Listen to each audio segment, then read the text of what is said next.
Magandang umaga po sa inyong lahat at live mula dito sa Pag-asa Weather Forecasting Center. Narito na ang lagay ng ating panahon.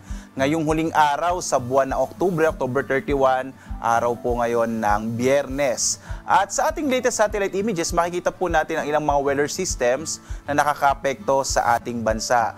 Unahin po natin itong Intertropical Convergence Zone or ITCZ na siyang nakakaapekto particular na sa may Southern Luzon, Visayas, and Mindanao. Inaasahan po natin malaking posibilidad ng maulap na kalangitan na may mga pag-ulan, lalong-lalo na sa may bahagi po na itong Mimaropa, gayon din sa Calabarzon. Maging dito sa Metro Manila, posibleng medyo maulap yung kalangitan. Inaasahan din natin ang malaking posibilidad ng mga pag-ulan sa may Western Visayas, Negros Island Region, sa Barm, gayon din po sa Soc-Sargen, Davao Region at sa may bahagi rin po ng lalawigan ng Lanao del Norte, gayon din po yung Zamboanga Peninsula.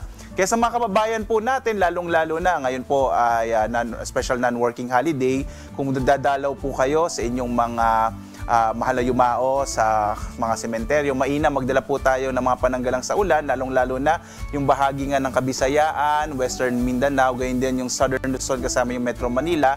Dahil posible po mataas po yung posibilidad ng mga pag-ulan sa mga nabanggit na lugar. Samantala, yung shear line, ito po yung bangga na mait malamig na hangin, magdadala rin ng maulap na kalangitan na may mga pag-ulan, partikular na sa may bahagi naman ng Cagayan Province, Isabela at gayon din sa Aurora.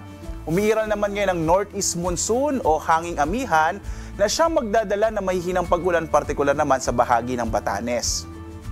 Ang nalalabing bahagi nating bansa dito sa may Ilocos Region, Cordillera, Central Luzon, gayon din sa may Bicol Region, sa may bahagi din ng Eastern Visayas, Central Visayas, at gayon din sa Caraga at Northern Mindanao. Inaasahan naman natin mga localized thunderstorms naman ang mararanasan. Kumbaga po, mas maliit naman yung posibilidad ng mga pag-ulan, lalong-lalo sa bandang umaga hanggang sa tanghali. Sa hapon, posible yung mga localized thunderstorms.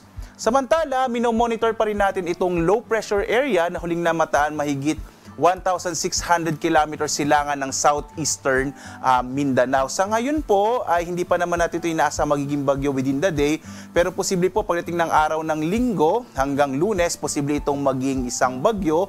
Papasok ito ng Philippine Area of Responsibility, kaya posible po mga kababayan, lalong-lalo na sa mga magbabalik po sa kanilang mga trabaho next week, partikular na araw ng Lunes, malaki yung posibilidad na medyo maulan sa may silangang bahagi ng ating bansa, partikular na sa Visayas at Mindanao, dahil inaasahan nating lalapit itong low pressure area, lalo na po pag naging bagyo ito at papasok ng Philippine Area of Responsibility. Posible kasi ang maapektuhan nito itong silangang bahagi ng Visayas at gayon din yung silangang bahagi ng Mindanao hanggang silangang bahagi ng Southern Luzon. Posible pa rin naman po itong magbago at magbibigay na update ang Pag-asa, partikular na nga sa binabantayan natin na low pressure area na nasa labas pa ng Philippine Area of Responsibility.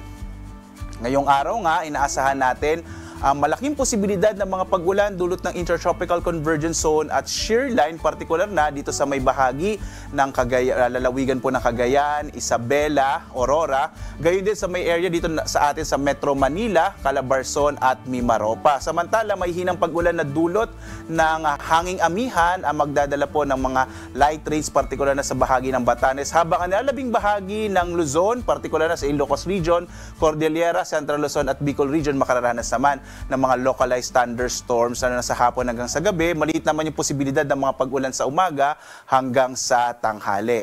Agwat ang temperatura natin sa Lawag nasa 25 to 32 degrees Celsius, sa Baguio 18 to 24 degrees Celsius, sa Tuguegarao 25 to 31 degrees Celsius, sa Metro Manila naman nasa 25 to 32 degrees Celsius, sa Tagaytay nasa 22 to 29 degrees Celsius, habang sa Legazpi 25 to 31 degrees Celsius.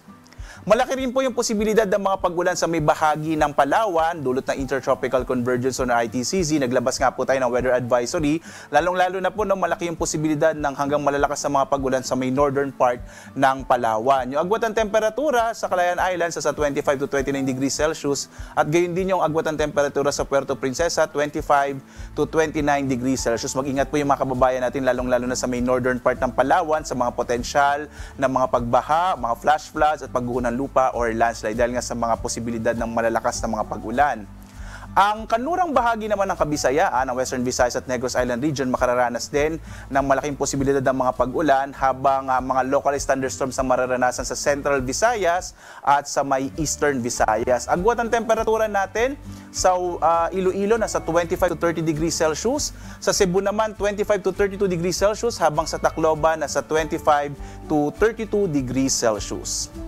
Sa bahagi naman ng Mindanao, inaasahan din natin ang malaking posibilidad ng mga pag-ulan sa araw na ito sa area ng Zamboanga Peninsula, sa Barms, gayon din po sa Soc-Sargen at Davao Region, at maging sa lalawigan ng Lanao del Norte dulot ng Intertropical Convergence Zone or ITCZ.